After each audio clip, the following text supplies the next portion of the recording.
यहाँ पर डिस्कस करेंगे ये टॉपिक, फिर इसके बाद हम लोग इससे रिलेटेड क्वेश्चंस लगाएंगे जो कि बहुत ही इंपॉर्टेंट क्वेश्चंस इससे रिलेटेड आते हैं एग्जाम में। तो यहाँ पर देखिए, condition for common roots, only one root is common.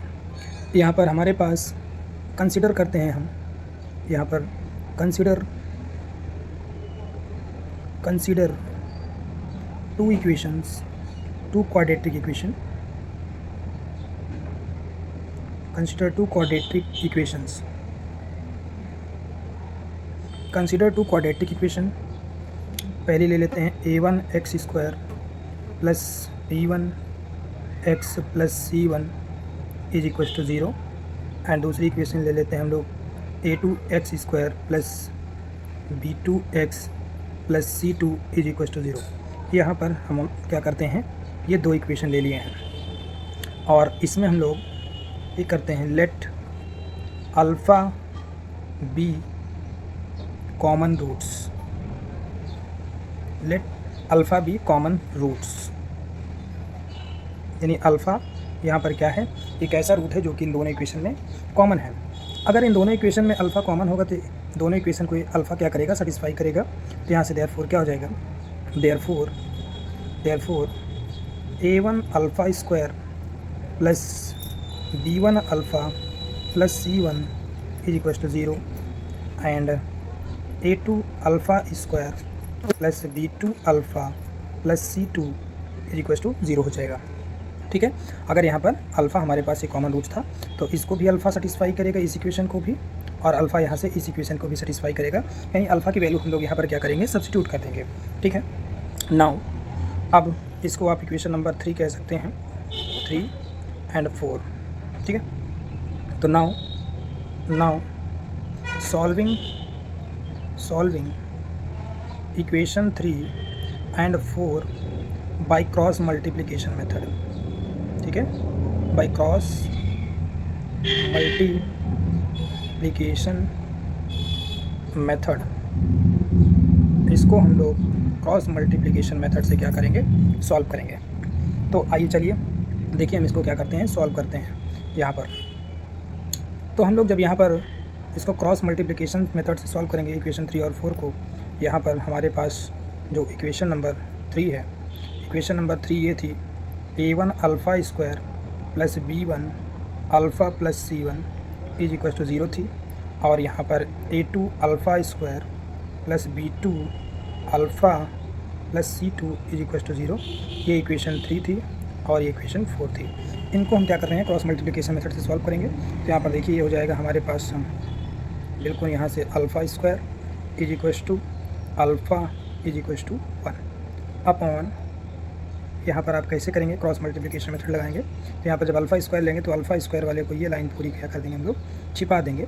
फिर हम यहाँ से क्या करेंगे, मल्टीप्लाई करेंगे, b1c2 हो जाएगा, यानी ये हो जाएगा b1c2 माइनस यहाँ से b2c1 हो जाएगा, b2c1। ठीक है, b1c2 माइनस b2c1, और फिर यहाँ से माइनस कॉमन, ये माइनस रहता है। ठीक है ना, क्रॉस मल्टीप्लिकेशन मेथड में। अब आप अल्फ़ा को छुपाएंगे तो यहाँ से हो जाएगा a1c2, तब यहाँ से हो जाएगा a1c2 और माइनस a2c1। ठीक है, फिर यहाँ से इसके नीचे हम लोग क्या लिखेंगे, यहाँ पर इसको छिपाएंगे तो हो जाएगा a1b2 माइनस a2b1। ठीक है, क्रॉस मल्टीप्लिकेशन मेथड हम लोग यहाँ पर सिंपली लगाए हैं। तो यहाँ पर आप कह सकते हैं कि फ्रॉम फर्स्ट टू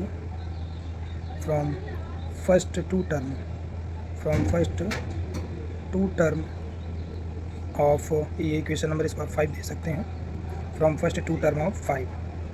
यहाँ से हमारे पास क्या हो जाएगा, ये alpha square upon b1c2 minus b2c1 is equal to alpha upon, यहाँ से हो जाएगा a2c1 और माइनस a1c2। ठीक है, ये हम लोग यहाँ पर माइनस साइन का मल्टीप्लाई करवा चुके हैं। तो यहाँ पर देखिए आप अल्फ़ा से एक अल्फ़ा ख़त्म हो जाएगा और इधर आके मल्टीप्लाई हो जाएगा, यानी अल्फ़ा की वैल्यू यहाँ से आ जाएगी हमारे पास b1c2 माइनस b2c1 अपॉन यहाँ से a2c1 माइनस a1c2। ठीक है, ये आ जाएगी। And from these two and from last two term of 5, इससे लास्ट टू टर्म हम लोग लेंगे, ये वाले दोनों टर्म, तो यहाँ पर ये दोनों टर्म लास्ट टर्म, तो यहाँ से अल्फ़ा की वैल्यू क्या हो जाएगी, अल्फ़ा इज इक्वल्स टू, यहाँ से हो जाएगा हमारे पास अल्फ़ा हो जाएगा यहाँ से हमारे पास A2C1 minus A1C2 upon A1B2 minus A2B1, ठीक है, A1B2 माइनस A2B1, ठीक है। देखिए यहाँ पर हमारे पास ये कंडीशन प्रोवाइडेड होनी चाहिए कि यहाँ पर जो A1 की वैल्यू है वो ग्रेटर देन A1 यहाँ पर जो था वो डज़ नॉट इक्वल टू 0 होना चाहिए। सिमिलरली A2 भी 0 नहीं होना चाहिए था किसी भी इक्वेशन में। क्वाड्रेटिक है तो फिर क्वाड्रेटिक ही नहीं रह जाएगी वो, ठीक है। यहाँ पर ये हमारे पास जो क्वाड्रेटिक इक्वेशन है यहाँ पर, ठीक, इसमें यहाँ पर हमारे पास A1 और A2 0 नहीं होना चाहिए था, ठीक है। तो अब यहाँ पर देखिए ये हमारे पास अल्फ़ा की वैल्यू आ गई है, तो इसको आप स्टार इक्वेशन दे सकते हैं, ये स्टार है, और इसको आप दे सकते हैं डबल स्टार है, ठीक है। अब नाउ इसको हम लोग थोड़ा सा हटाना चाहेंगे, ठीक है गाइस। इसको थोड़ा सा हम लोग यहाँ पर हटा देते हैं और फिर हम चर्चा करते हैं आगे। चलिए देखिए यहाँ पर हमारे पास स्टार 1 और स्टार 2 इक्वेशन आ गई है, और इन दोनों इक्वेशन को हम लोग यहाँ पर क्या करेंगे, आगे सॉल्व करेंगे, और जो रिक्वायर्ड कंडीशन होगी फॉर कॉमन रूट्स के लिए वो हम लोग यहाँ पर फाइंड आउट करेंगे, और फिर इससे रिलेटेड हम लोग यहाँ पर क्या करेंगे, क्वेश्चन सॉल्व करने वाले हैं, ठीक है। चलिए देखिए अब यहाँ पर आप लिखेंगे कि फ्रॉम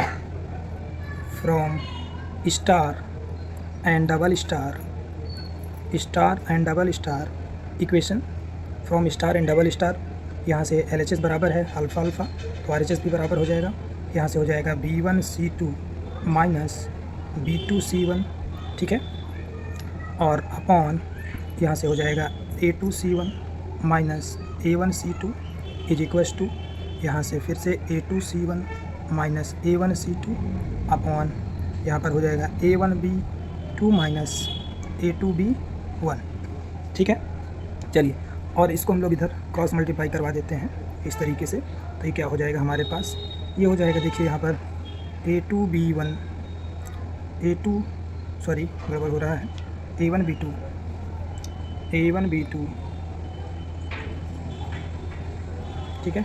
चलिए देखिए क्या हो जाएगा यहाँ पर, ये हो जाएगा, इधर इसको मल्टीप्लाई करवा रहे हैं तो ये हो जाएगा हमारे पास A1B2 माइनस A2B1, ठीक है, A2B1 और फिर इनटू में B1C2 minus B2C1 is equals to, यहाँ से A2C1 माइनस, ठीक है, इसको थोड़ा सा मैं यहाँ से हटाऊँगा,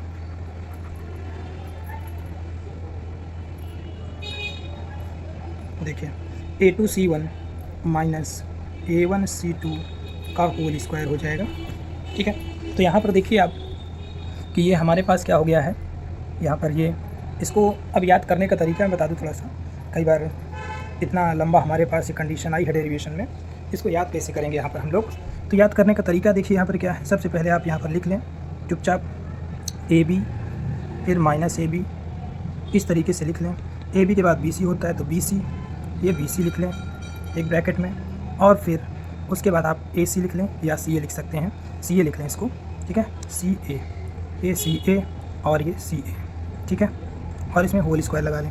आप देख सकते हैं मैं क्या कर रहा हूँ यहाँ पर, ये A है, ये B है और ये C है, तो सबसे पहले आप AB लिखेंगे, फिर BC लिखेंगे और फिर CA लिखेंगे। तो यहाँ पर क्या हो गया, AB BC और CA, मतलब यहाँ पे एक ब्रैकेट में AB माइनस AB, दूसरे ब्रैकेट में BC माइनस BC और फिर तीसरे में CA माइनस CA। तो अब यहाँ पर हम लोग क्या करेंगे, नंबरिंग देंगे इसको 1 2 फिर 2 1 1 2 2 1 1 2 और 2 1, ठीक है। तो यहाँ पर आप देख सकते हैं, इसे मिला सकते हैं, A1B2 माइनस A2B1 है, फिर B1C2 माइनस B2C1 है, और यहाँ से C1A2 है और फिर ये C2A1 है, ठीक है गाइस। तो ये देख सकते हैं, इसी को और डिटरमिनेंट फॉर्म में अगर आप लिखना चाहते हैं तो यहाँ पर हम लोग इसको इस तरीके से लिख सकते हैं डिटरमिनेंट फॉर्म में, ये इस इक्वल्स टू यहाँ पर A1B1 और फिर यहाँ से A2B2 इनटू, इसको आप लिख सकते हैं यहाँ पर B1C1 और ये B2C2 in is equals to, यहाँ से हो जाएगा C1A1 और ये हो जाएगा C2A2, ठीक है। इसको आप यहाँ पर ये इस तरीके से सॉल्व करेंगे डिटरमिनेंट, तो A1B2 माइनस A2B1, ठीक है। तो आपके लिए सबसे सिंपल तो याद करने का तरीका मैंने यही बताया आपको। तो this is the required condition for the, आप कह सकते हैं common roots of quadratic equation. तो मैं थोड़ा सा इसको हटा दूँ, फिर लिख देता हूँ ताकि आपको ये सॉल्व करना। इसी से रिलेटेड हम लोग यहाँ पर क्वेश्चन भी लगाएंगे, ठीक है। चलिए, इसी से रिलेटेड हम लोग यहाँ पर क्वेश्चन भी लगाने वाले हैं।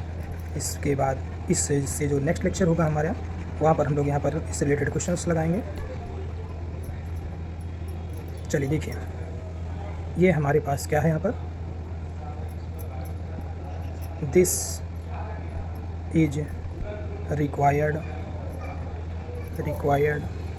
Condition, this is required condition for only one common roots. ठीक है, ये ऐसी कंडीशन है जिसमें केवल हमारे पास क्या होगा, एक कॉमन रूट होगा। ठीक है गाइस, थैंक यू। अगर आप हमारे चैनल पे नए हैं तो सब्सक्राइब करें, लाइक करें। ठीक है गाइस, थैंक यू।